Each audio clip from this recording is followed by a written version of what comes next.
malopre si rekao jednu lepu stvar, letovanje ili odlazak na odmor počinje putovanjem.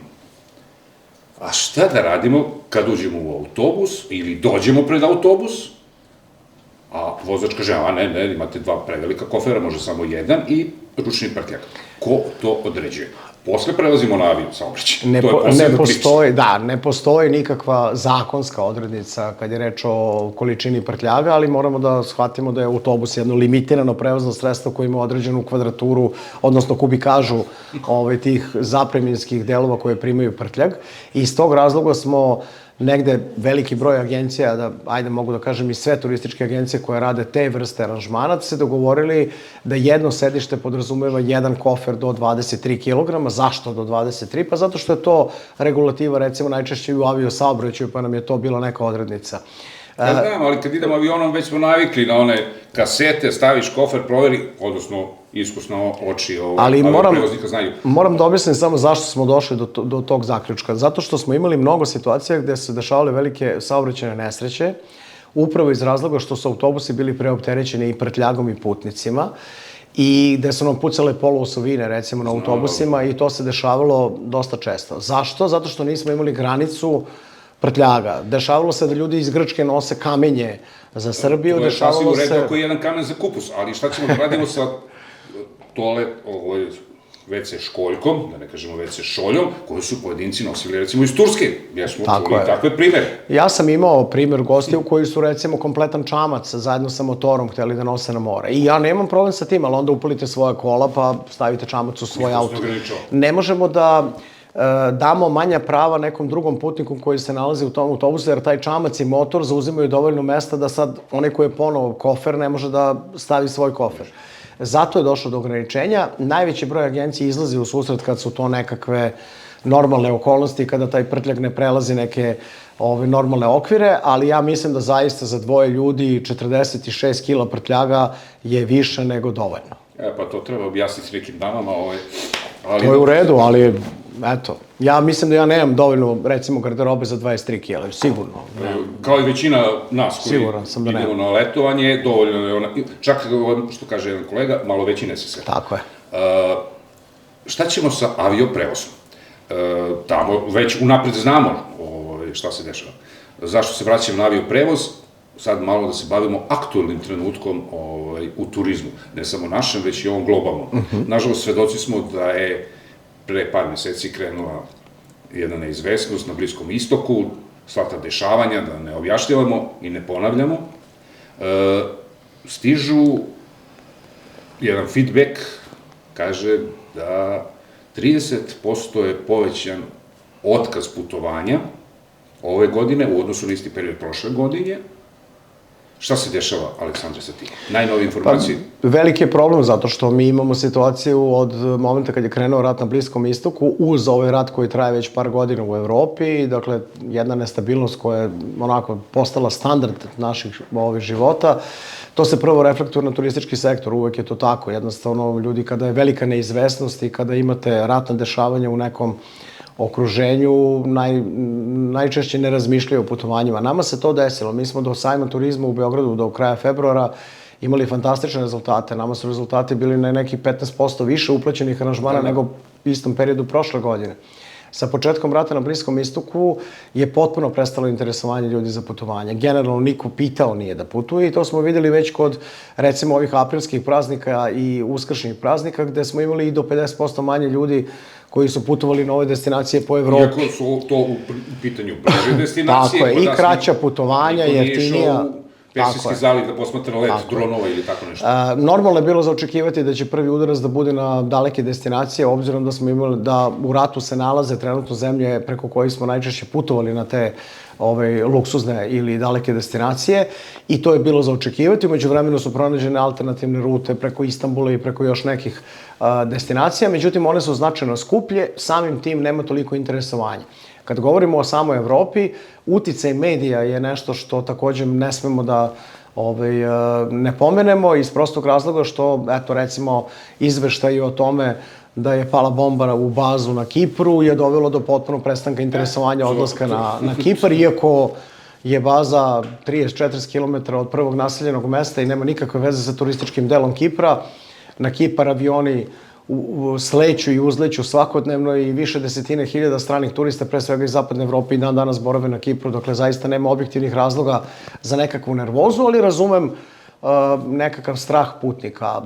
Najveći deo otkaza se odnosi na 3 države, dakle jedna je Kipar, druga je Turska, zbog blizine Turske Iranu, ali ako kažemo da je Turska blizu Iranu isto koliko i Beograd Amsterdamu, onda otprilike možemo da vidimo koliko mi ne poznajemo geografiju. Naš prijatelj Fajk prošle godine nam je objasnio na sajmu turizma, bio je zemljotres veliki u Turskoj i razoran, kako on kaže, Gorane, između Kušadasija, on je iz Kušadasija, i teritorije, mesta gde je bio epicentar zemljotrese, kaže, dalje nego od Beograda do Pariza. Tako je. Kaže, ja mislim, ako to nije dovoljno bezbedno, onda...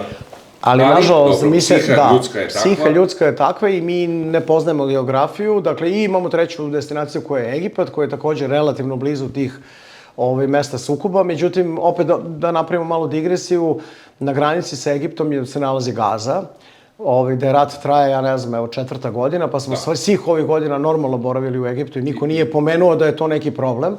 Ali sada kada je rat na suprotnoj strani potpuno, dakle, opet nekih 2000 km daleko odatle, mi sad kažemo, sad se plašimo, sad ne bismo da idemo tu. I okej, to je razumljivo. Ono što je bio problem jeste... Teško shvatljivo, ali razumljivo. Jeste, razumljivo. Dakle, iako Egipat, evo, ovog trenutka nema jednog praznog kreveta, znači, cela Evropa je otišla u Egipat upravo zbog raznih drugih, pominjet ćemo i ovaj ES sistem i raznih drugih razloga. Ali hoću da kažem, razumemo ljude, međutim, i putnici moraju da razumeju da agencije rade na jedan poseban način. Dakle, agencije, na stranu ove priče, razni, oni koji se predstavljaju kao zaštitnici potrošača, a zapravo su ljudi koji gledaju samo svoj neki lični interes.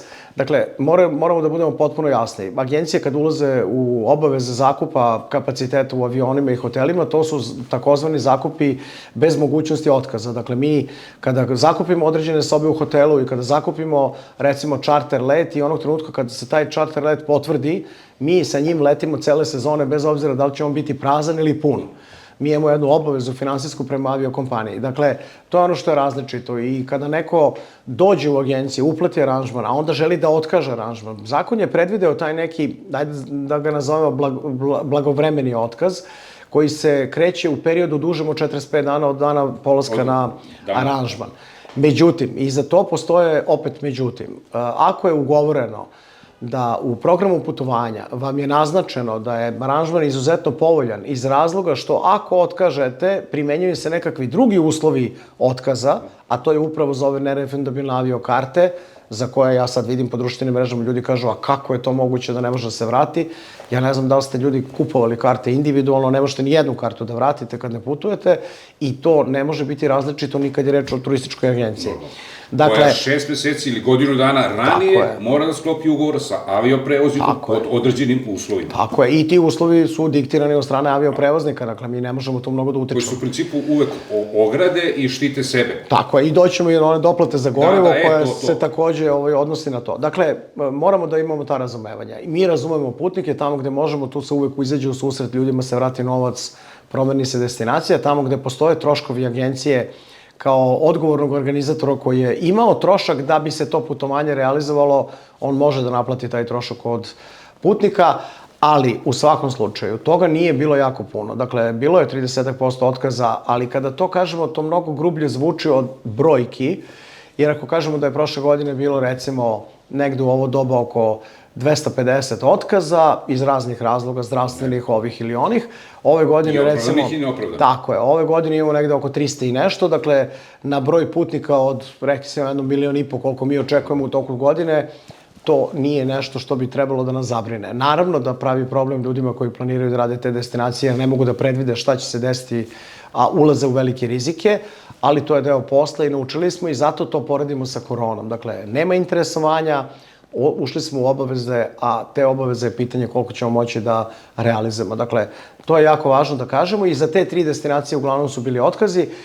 Naravno, ono što nas najviše pogađa jeste taj prestanak interesovanja ljudi da putuju, pa se to odnosi na nekakve druge destinacije i evo kako je vreme krenulo da bude lepše, kako nam se bliže i ovi prvomajski praznici, osjećamo da se tržište malo pomera i eto, to je nada, ostaje da će ipak sezona ličiti na prošlu godinu, ako ništa drugo. Spomenuo si avioprevoz. Čitam juče ministar saobraćaja Evropske komisije daje ovako prilično paničan izveštaj, 3 moguća scenarija, pa čak jedan od tih scenarija je da neće biti apsolutno goriva, fizički ga neće biti, pa će morati zemlje Evropske unije između sebe da ga dele svojim nacionalnim prevoznicima. Lufthansa najavljuje 20.000 letova, a prvi na udru su naravno čarteri, jer, bože moj, ne moraju nemački turisti putovati na Karibe ili na Kubu, ali linija između Berlina i Pariza mora da se održava, tako? Tako je. Šta se u tom slučaju dešava kada avioprevoznik kaže ja moram da podignem cenu goriva, prosto situacija je takva, vi to morate da prenesete, odnosno turistička agencija prenosi to putniku, šta može da radi u tom slučaju? Evo ovako, to je isto zakon dosta jasan, tu nema šta mnogo da pričamo, bez obzira, to je važno da napomenem, jer vidim da to sve zanima, čak i oni koji su uplatili kompletan aranžman ili su uplatili samo akontaciju i na njih se to odnosi.